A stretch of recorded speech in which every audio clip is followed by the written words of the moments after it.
Taste the Daily. Chennai Manali மண்டல குழு கூட்டத்தில் அதிமுக கவுன்சிலர்கள் தங்களது வார்டுகளில் எந்த ஒரு பணியும் நடைபெறவில்லை என திமுக மண்டல குழு தலைவரிடம் கடும் வாக்குவாதத்தில் ஈடுபட்டனர்.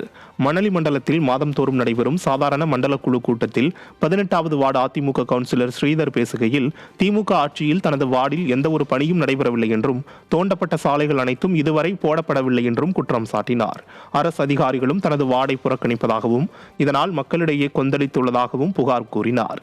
இது தொடர்பாக 21வது வார்டு அதிமுக கவுன்சிலர் முல்லை ராஜேஷேகரும் வாக்குவாதத்தில் ஈடுபட்டதால் கூட்டத்தில் பரபரப்பு காணப்பட்டது.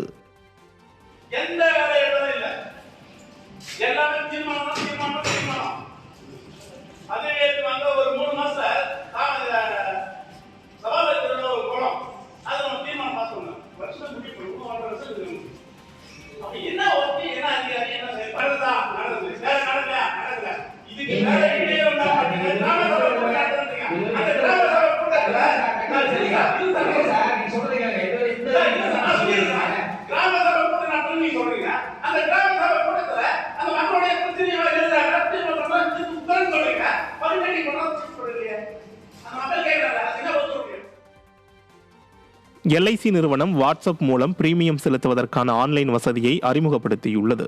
டிஜிட்டல் மாற்றம் மற்றும் வாடிக்கையாளர்களை மையப்படுத்திய டிஜிட்டல் முன்முயற்சிகளை அறிமுகப்படுத்தும் நோக்கத்தோடு எல்ஐசி நிறுவனம் வாட்ஸ்அப் பாட் மூலம் பிரீமியம் செலுத்துவதற்கான வசதியை அறிமுகப்படுத்தியுள்ளது. இதன் மூலம் எல்ஐசி போர்ட்டலில் பதிவு செய்த வாடிக்கையாளர்கள் 8976862090 என்ற வாட்ஸ்அப் எண்ணை பயன்படுத்தி பணம் செலுத்த வேண்டிய பாலிசிகளை கண்டறிந்து வாட்ஸ்அப் மூலம் யூபிஐ அல்லது நெட் பேங்கிங், ஏடிஎம் கார்டுகள் மூலம் பணம் செலுத்தலாம்.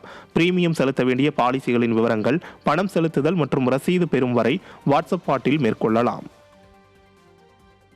தமிழகம் மற்றும் புதுச்சேரியின் ஒரு சில பகுதிகளில் அடுத்த 2 நாட்களுக்கு லேசானது முதல் மிதமான மழை பெய்யக்கூடும் என வானிலை ஆய்வு மையம் தெரிவித்துள்ளது. மேலும் வருகிற 13ஆம் தேதி ஒரு சில மாவட்டங்களில் சூறைக்காற்றுடன் கூடிய மழை பெய்ய வாய்ப்புள்ளதாகவும், நீலகிரி, ஈரோடு, சேலம், தருமபுரி, கிருஷ்ணகிரி உள்ளிட்ட மாவட்டங்களில் மழைக்கு வாய்ப்பிருப்பதாகவும் வானிலை ஆய்வு மையம் குறிப்பிட்டுள்ளது.